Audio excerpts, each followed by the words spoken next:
everybody. Welcome back. I'm really excited to be joined by Elise Okusami today from Oceanator. And we're really excited to talk about her new album that she just released and also a live stream that we are going to be presenting with New Colossus Festival that she will be performing on just in a couple weeks. So hey Elise, how's it going? Hey, good. Yeah, thanks for having me. How are you doing? Good, trucking along. Yeah. So for anyone in the audience who doesn't know Oceanator, can you give me a little background on who Elise is and how Oceanator became to be? Yeah. Elise is me, and I started playing music as a kid. When I was like 9 or so, playing in bands and stuff, and then was playing in other people's bands a lot in New York, and drumming for a lot of people, and still writing songs, but not performing them as much, and then wanted to start doing that. So started this Oceanator project, and here we are. Nice. When was that started? Yeah, it was started in 2016, I think, was the first show. Um, Late summer of 2016, but maybe 2017, but I think 2016. Nice. Sometimes it's all a blur as time. Yeah, especially right now. You know? Yeah, oh my god, for sure. And you put out your first album in 2017. Yeah, that was an EP. Yeah. I wanted to have something to show to people, like after shows or before shows, to like get booked for shows, you know. So I had some of those songs. Well, actually, all of those songs except one were already like written, floating around, and then I added "Baby Won't You," which is the second track on it, at the last minute, because I thought it made sense on there. But yeah, I basically had, like, I'd been writing the whole time, you know, playing with other people and stuff, and so I had a ton of songs just sitting around, and chose those that seemed like they would go together best, and then put the EP together from that. So a lot of that had already, it wasn't like your typical like go into the studio and record sort of thing. A lot of that had already been recorded, if not completely done, mostly there, and then yeah, just put them together and finished them up. And how did it feel like going out and performing before having music released? Was it easy to like gain a fan base still that way, or did you find it like it became different once you released music? I think it was definitely easier to talk to people about the band and stuff once there was somewhere to point them to on the internet, you know. Like after a show, a lot of times people would be like, oh, where can we find it, you know, and once I could be like, go to the Bandcamp or whatever, like that was definitely easier, and I think helped to keep people engaged in a way where like they remembered that the band existed, you know, for the next show. If they saw it pop up, they'd be like, oh yeah, this was that band that I saw at wherever.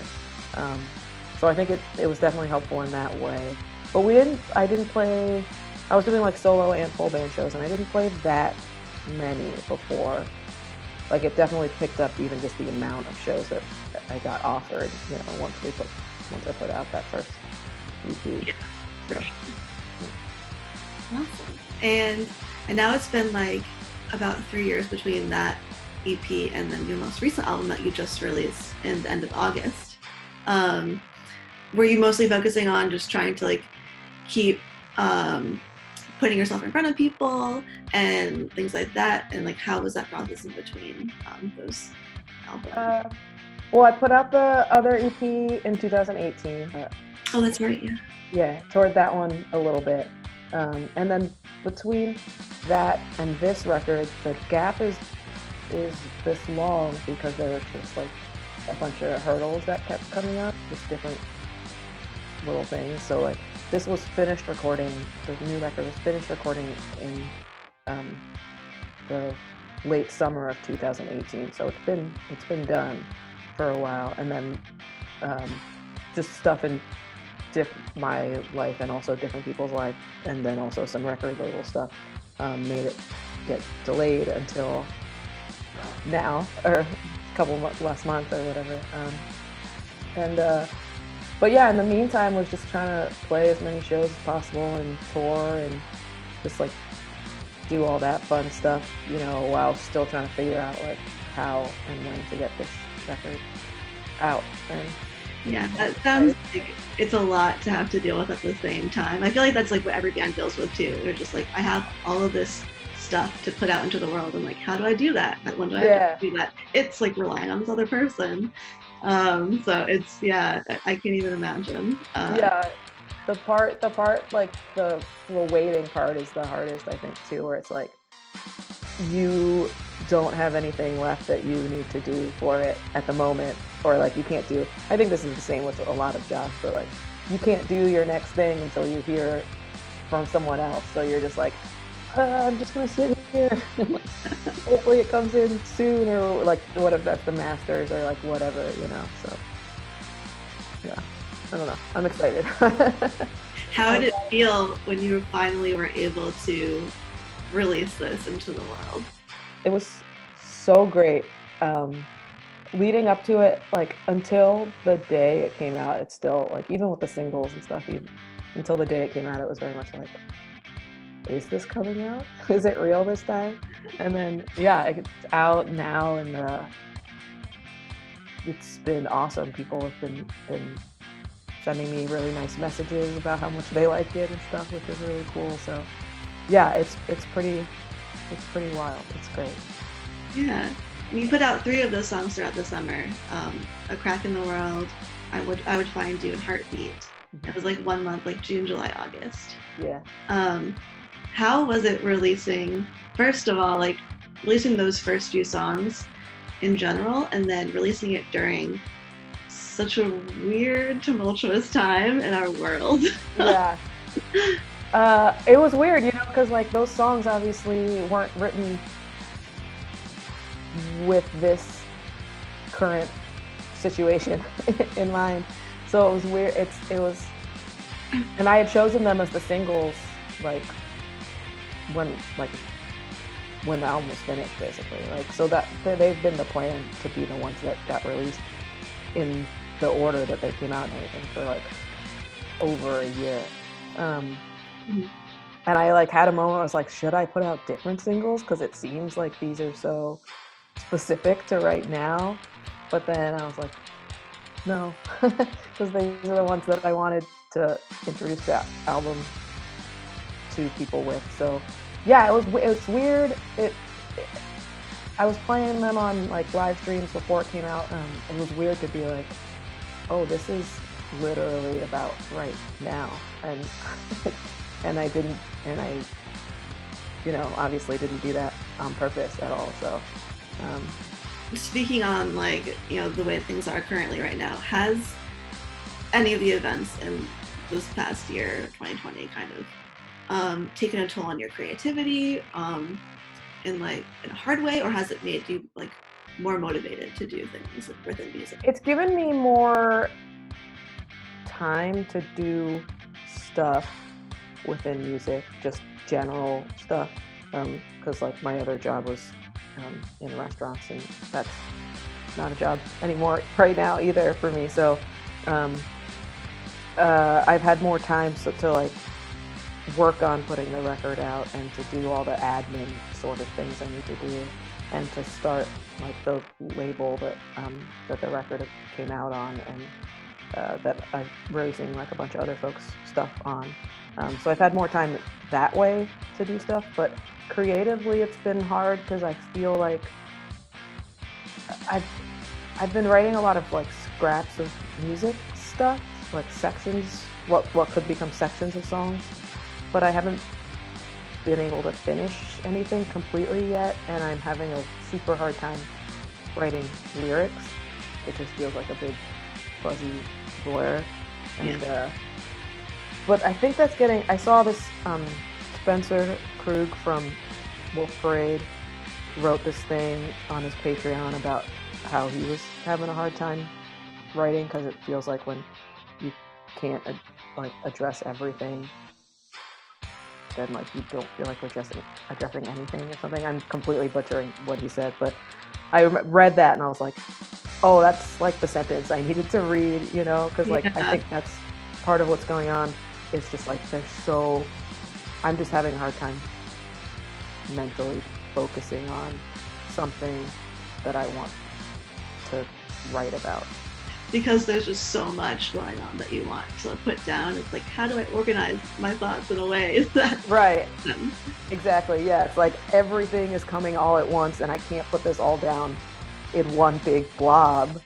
So like I can't even like focus. I can't even like pick out one thing to talk about, I guess. But I wrote like a little sketch of the beginning of a song, so I think it's coming. It's coming back. slowly but surely. Yeah. Every time I write a song, literally every time I finish a song, I'm like, I have this feeling where that maybe I'm out of songs now, and that was the last song I'll ever write. Oh. So like, I forget someone else I was talking to said they felt the same way, but it's like, because it's just when you finish it, it's just like so magical, you know. And then you're like, whoa, where'd this come from? I did this. That's cool. I hope it happens again someday. I don't know. So, but yeah, hopefully that'll come back. But, yeah. And you mentioned that you started a record label during this time. Can you talk a little bit about that? What's the name? Like, how did that come about? Yeah, it's called Plastic Miracles. It was in the works for a bit, like pre-pandemic and everything. And it was supposed to be, my original plan for it was a tape-only label. And I just put out like other people's music, and it would just be stuff that I like really liked a lot because I would have to spend a lot of time on it, you know. And so I wanted it to be stuff that I was excited about. I launched May 1st with a compilation, and that's something I want to do like twice a year with the label, is do these compilations where for the first one it was 100%, but for future we're going to do 50% donations. So this first one all is going to City Harvest in New York, but for the future it's going to be 50% donations to organization or fund different ones every time, and then the other 50% back into the label so that we can fund continuing to put out people's music. And yeah, it's kind of like a cool project, and I'm excited about it. Yeah, we put out one record so far. We put out Sunny Falls. Oh yeah, and so now it's not tapes anymore, it's tapes, and there's some vinyl, and we have 2 vinyl releases coming, and we did, I keep saying we, but it's I don't know, that's how I talk about the label, is we. But Alex Joseph, who did all my press photos, I don't know if you saw any of them, but we put out a photo zine of his, and we're thinking about doing like some other like comic book sort of release stuff too, just kind of like whatever people are making that I'm excited about, basically. So yeah, that's where we're at. That's cool. Did it kind of come about, because I know you were saying it took so long to put out this last album, did you want to just be like, I want to do it myself and I'm going to start this thing? Is that why, or was that a different reason? It was different. I wanted to do it. I actually didn't want to put my record out myself, because you know, it's a whole thing of like, I don't know, if it's working out great, but like it's another whole stress that I was like would have liked someone else to be dealing with. Yeah. But I've been wanting to start a label when I was a kid. I got really into like Lookout Records, which is the label that Green Day originally was on, and like a bunch of other Bay Area punk bands. And I just got super into that label and was like, when I grow up, I want to have a record label. And then now I've grown up and I decided like, okay, it's time to do this thing. So yeah, it just like was an idea, and I want to do stuff like I want to do like these pop-up events with like other labels and other creators in the community, and you know, have like little when it's safe to really go for it, like have a big backyard party with like bands and people like doing food pop-ups and other stuff, and like have like 4 or 5 labels there and stuff.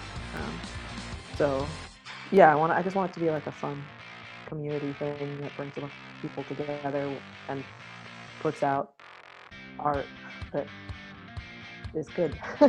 Yeah. Yeah, there's something special about like being the one to curate all of these like creative things. Be like, this is what I like. I want to show you what I like.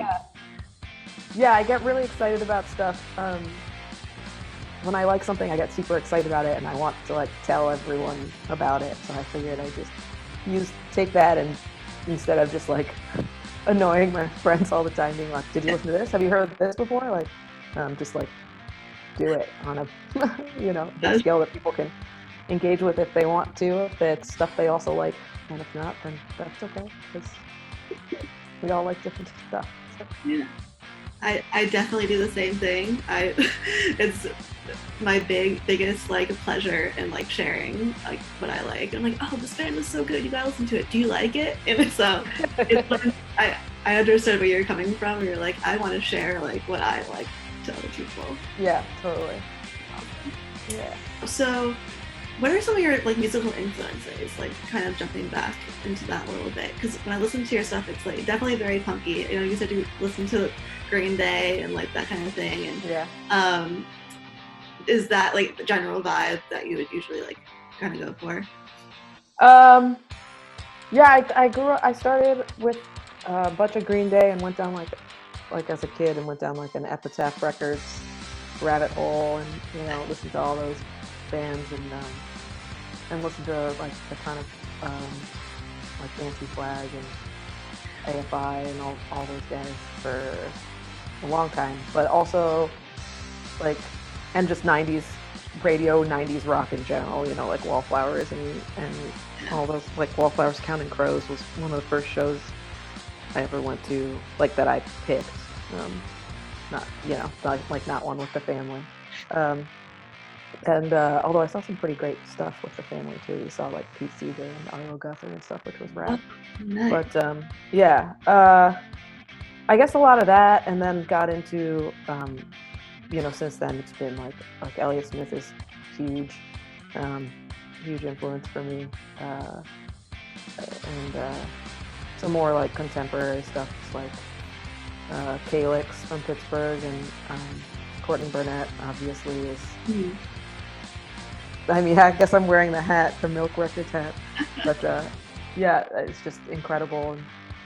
And Pedro the Lion I love, and Jeff Rosenstock has been a big influence on me, and Bomb the Music Industry before that, because it's like just so fun and good and sincere, and like it was one of the I know I was struggling with lyrics for a while and was thinking like, well, I can't just write this, it's too straightforward, and then I was like, oh no, that's like one of the things I love about Jeff's lyrics, so like it's fine, I can just write like this. So that was big. And then listen to a ton of like oldies on the oldies station, Oldies 100, like in the car and stuff. And my dad was always playing music. He had a lot of like good soul stuff on and some funk stuff. So Green Day and the 90s rock stuff is what I learned to play on guitar, because that's when I started learning to play the guitar. So like Nice. those are definitely like in there, even if I'm not actively thinking about them. If that makes sense. Yeah. I definitely hear all of that and like to your stuff. And also when you mentioned that Elliott Smith was one of your influences, I remember I just was looking at your Instagram, and you streamed like live on Twitch like a bunch of stuff. I'm so mad I missed that. Like that was really awesome to see. And I'll probably do it again. I like doing cover sets, and I just felt like playing Elliott Smith, but I've done like just assorted ones. I was doing like full record cover sets when the quarantine thing started, just like for myself basically. So I did like all of Reinventing Axl Rose, and I think I did Dookie at one point. I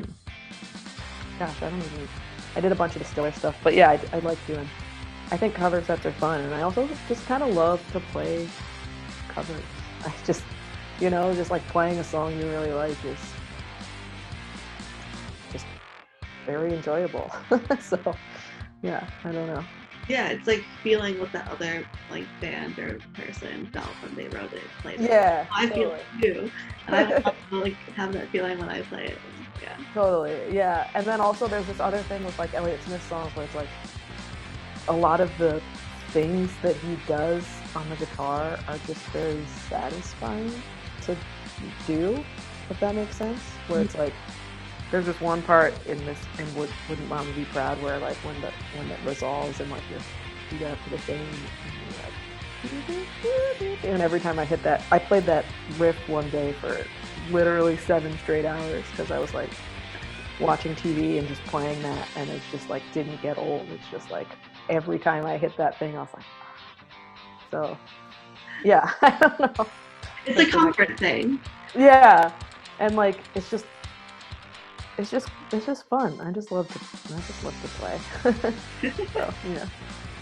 And how like doing these live streams like helped you like get through this whole quarantine time and not being able to play shows? It's like I know people have felt a little weird about it, like playing to like their computer or their phone, but Yeah, yeah, it's definitely weird. Because I was doing all those cover sets in the beginning, like I'm kind of more used to it now. I think because I've done like I did like 8 weeks straight or something of cover sets, something, and so I've done a lot of them. So I'm more comfortable doing them, but it's still definitely weird to play to your computer for sure. It's weird that you can't like see people or like feel the energy at all because they're like who knows you know. And some things I've learned is to like don't look at the number of people that are there because I'm either gonna be like, well, there's no one here, or I'm gonna be like, there's too many people here, and like freak out, you know. So like just don't look at it. And I've I've been I've been getting better at not reading the comments while I'm playing, although I was reading them a lot during that Elliott Smith stream, and like in the middle of the stream just got so distracted, like was forgetting because I was like, what are you guys saying? But I do like when people are really active in the chat because it makes it feel like people are there, you know? So like, yeah, it's weird. It's definitely been cool though. It's better than, I mean, it's the closest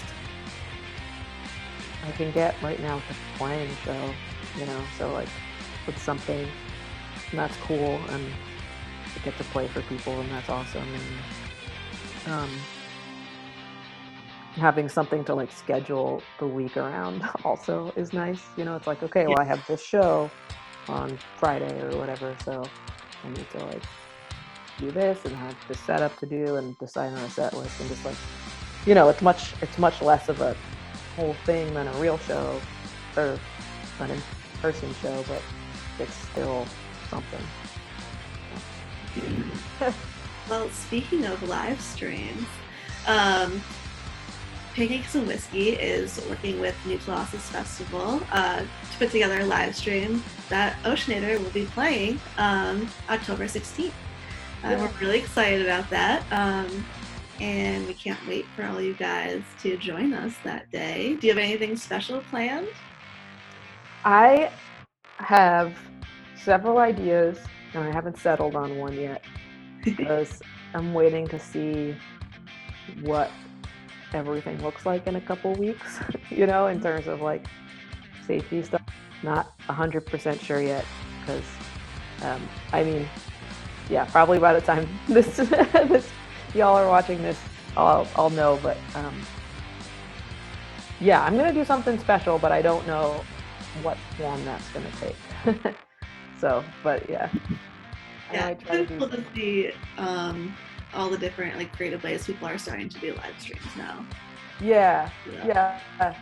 We're all like figuring out technology, or at least me, I'm figuring out technology. So so like it's less of a, I can like do other stuff with it now too, as opposed to just like turning on the computer and playing, which is also fun. I think, you know, it's fun to I like to watch someone just going for it in their bedroom, you know. But yeah, I don't know yet, but I think it's gonna be cool and fun, and I think everyone should watch because you'll have a nice time. What are you most excited about, like music-wise? Like once we're able to like be a little more free. Touring. Sure. I'm most excited to. I'm ready to go on tour and just gonna blast off on tour forever once it's safe. But just before that, just like shows in general, just playing shows and going to shows and safely being in a room with a bunch of people listening to a band play really loud, and maybe hopefully being up front and yelling and moving all around with everybody. I miss that. I was thinking about that a lot recently. Everything involving shows, I'm excited for that. Okay. Can't wait for that energy to come back. Yeah, it's like, and there's so many times that I think about, it's like, you can't really think this way. I'll be like, oh, what about this show that I didn't go to because I was tired? I should have just gone. Now, like, what if I never go to a show again? Yeah. But, yeah. I don't know. The last show I went to was Wolf Parade, and it was great. It was in end of February, I think.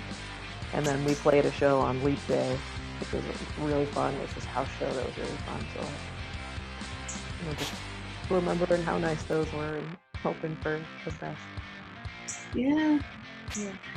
Well, hopefully that will happen soon, and we will be there cheering you on and singing. I can't wait. Heck yeah. Until then, join us on October 16th, and more information about that below. And hope you enjoyed our little chat today. Thanks for joining me, Elise. Yeah, thanks again for having me. This is fun. All right, thanks, guys. Yeah.